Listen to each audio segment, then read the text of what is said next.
Hi all, this is Jan Almighty and welcome to this video. So, once again I bring you a game against Stockfish and this time it is level 5. So let's play with the machine, everything as it was the last time, but now we have actually passed the first 4 levels, so 50% is finished, level 5. Is it about time to, I guess, start getting scared or something? I'm not sure. But Stockfish AI level 5 says 1700, level 4 was 1600, and once again I'm with black pieces, so I don't know.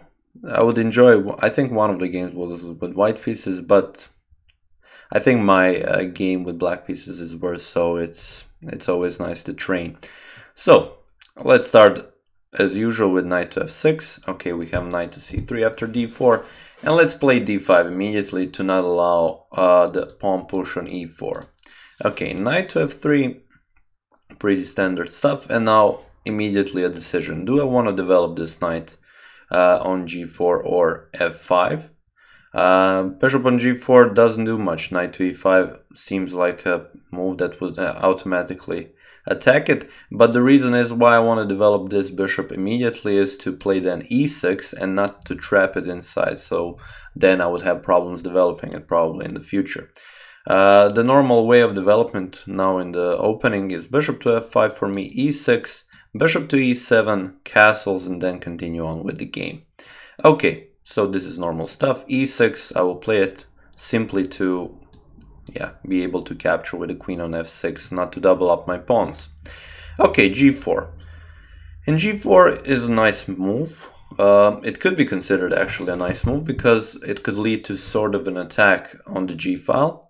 It seems this way white is planning to go on queenside castle, and this should immediately change my thinking as well. I will capture with the bishop on g4, expect something like knight to e5, and then go back with the bishop. Okay, bishop to h4, didn't expect that, but I'm going to play bishop to e7 immediately to unpin the knight and see what happens next. Also possible was bishop to f3, but do I want to give up my bishop immediately and the bishop pair? Yeah, that's just a question of preference. Knight to e5, bishop back to f5, and all is well. He has just given me the pawn and I'm enjoying it. Bishop to g6. To stop the attack on the g7 pawn. I don't really want to go kingside castle now, especially in this position, and maybe, just maybe, I'm expecting something like bishop to d3 now and capturing on g6. So let's first challenge this knight in the center. So knight from b to d7. Let's see what he does. Okay, he doesn't respond to my threat, so what I will do, I will simply go for a little exchange. So knight captures on e5, pawn captures on e5, knight to e4, and notice that there is a double attack on a double attack, not a double attack, but an attack on this knight and on this bishop from the bishop on e7. So once again, white has to decide what he wants to do. Okay, he captures with the knight, and I will capture with the bishop on e4. I guess rook to g7, still a threat here. Yeah, but I'm not sure that going with the rook on g7 would be the best idea here. Let's see what he does. I guess Stockfish knows best. Okay, so he decided to go it like this, and my thinking was if he does that, maybe queen to h4 could be considered a move, but okay, for now it seems that I have just lost the pawn. Yeah, it happens. Let's go queenside castle. What is the safest way? Maybe bishop to g6. Okay, queen to d3. Now I'm definitely playing bishop to g6 with ideas of queen to f8 and just locking in this rook, capturing it. I will just remove this if he decides to give up the rook for the bishop. Yeah, that was the only reasonable choice, and that is why I think rook to g7 wasn't the best of ideas. Or either that, or so back in that position You should get the rook back, but then I think that the problem of development could be significant. So let's continue on. F4 move not just to defend the pawn on e5, but also to defend the pawn on h2, which was attacked by the rook now, since the h file has opened. It's time to activate the pieces. So first, what I would like to do is queen to c5 and try to put in a d4 move there. Just to open up, to put the rook inside. It is no means a bad move if you are thinking about, okay, I'm just undoubling the pawns for white, but actually you want to open up the position for your rooks to roam freely. Now, okay, queen to f2 is immediately stopping that. So I have to think about how to approach this actually. Let's play king to b8. It is always a nice move. And idea will be queen to b6 with c5. So queen to b6, if rook to b4, I'll just simply move the queen. Rook to d2, c5, and now d4 is going to happen soon. c4. Okay, immediately going, but my idea was to open up the center a little bit. I'll capture with the rook, of course, bring out the other rook here, and then just go from then on. Okay, now simply capturing, it is the same idea, either my rook being on d8 or on d4, the same rules apply. Rook captures on d8, rook captures on d8, queen captures on e3, I suppose, e3, I suppose. And now, what to do? Okay, first activate the queen. Queen to c6, not allow the bishop to develop for the moment on this diagonal. Okay, bishop to d3 with an idea bishop to e4, so I'm gonna stop it immediately with rook to d4. And of course the rook is a much better piece being in the center on d4. And now it's just a question of technique. So here Stockfish decided to play queen to d2, but there are no discoveries, reasonable discoveries with the bishop, not even with the check, so queen to d2 we can already see isn't the best of moves. Me playing queen to d7 and attack the pinned piece doesn't bring me much because of king to c2, just defending the bishop. So for now I'm just going to simply play, what should I simply play? Well, I can give a check, doesn't bring me too much. King to c2, I can play queen to f3, seems for me like the best of choices for now. Okay, king to c2 was expected, and now I can just simply grab a pawn. Now I was attacking it twice with the rook and the queen. Okay, he does want to exchange, he is defending the pawn here on e5, and what I want to do next is push the pawn. Having a almost passed pawn is quite nice, so let's do that. I will capture on b4, not wanting to open up the b file where my rook is, so I'm expecting pawn captures on b4. Yeah, and this Stockfish is a little bit different from the others.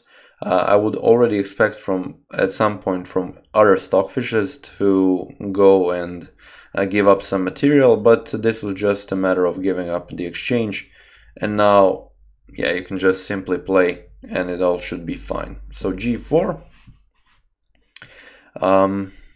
this king to c3 a move, yeah, it's a possibility. But okay, now once again I have a very nice idea, which is queen to f3. So going for the exchange of queens, it is pretty much forced, otherwise you're losing a bishop here. Oh, you're not actually. Okay, king to c3 was possible. Okay, but still I can exchange queens, queen to e2. I'm in no danger of king capturing because the bishop first has to capture here. And now the decision, do I want to go for the e5 pawn or do I want to defend this pawn? Well, I will go for the e5 pawn, because we're playing rook to e4, king to d3, king to e3 is possible, and I cannot imagine defending that piece. So first I will capture this pawn, bishop to g4, and here I have 4 pawns against 3 pawns and a rook against the bishop. Pretty much a winning endgame. What I need to do now is just push the pawns and go for a better endgame. So okay, bishop to h5, that is fine. I'm going to include my king into the game because there is still a danger of this pawn being pushed. So king to d6, and now I'm planning to give a check and put the rook here. Okay, yeah, exactly the same idea. King has to go back. I mean, okay. Now c5 is a possibility, so no worries. If he doesn't play c5, then e5 is checkmate. So I have to play here to, in the end, defend this pawn. The bishop is still attacked. Should I allow? Actually, I can go and capture the pawn with tempo, attacking the bishop. Bishop to c4 probably, or d3. Okay, king to f6. Now continue with the pawn push. White doesn't have too much threats here of actually attacking this pawn and pushing his own pawn to promotion. So for now, I'm just going to push my pawns. So e5, okay, e4, expecting king to d4 back. And then I will just go on the other side. But okay, this makes it even easier. King to e5 now. And yeah, nothing is stopping these two pawns from being pushed. So definitely winning endgame. As I saw it in the previous video, definitely do comment your suggestions and your moves that you think that were actually better played than mine throughout this game. I really enjoy that because then I have to think about something else, maybe a little bit analyze my game. And I think I am improving my game just by looking at your suggestions and just seeing what are you thinking about the game. So if you think that I played somewhere wrong, please do mention it in the comments down below. I'm just going to quickly finish this game. Up here at this point, just the pawn pushing. I will capture this pawn if he ever pushes it. And that's it. I have time to bring the rook on the 8th rank. So check, and next move is f3. Let's see what he does. Now the rook is here slicing this file so the king cannot come closer on this side of the board. Okay, he doesn't even bother to capture this pawn, which is nice for me, of course. Bishop to b5, f2, with rook to d1 and f1. Next move, getting the bishop, and then putting this pawn to promotion. Yeah, whatever he does, I will simply capture. Recapture like this, king here. So I will have to use my king as well. King here. And then I can maybe go and check him. Okay, of course, if he doesn't run out. Yeah. Now I'll bring my king closer, and it's pretty much a finished game at this point. Now I will push this pawn or give checkmate in 2. Yeah, that's pretty much it. Oh, okay. Yeah, that was my bad. I could have actually gone for quite sooner checkmate. But okay, this isn't bad at all.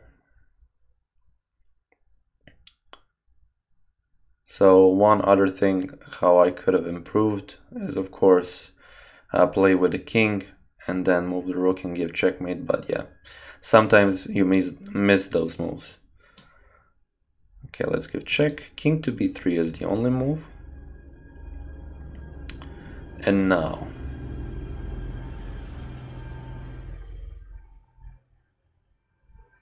okay, I'm searching the fastest way how to give checkmate actually, but of course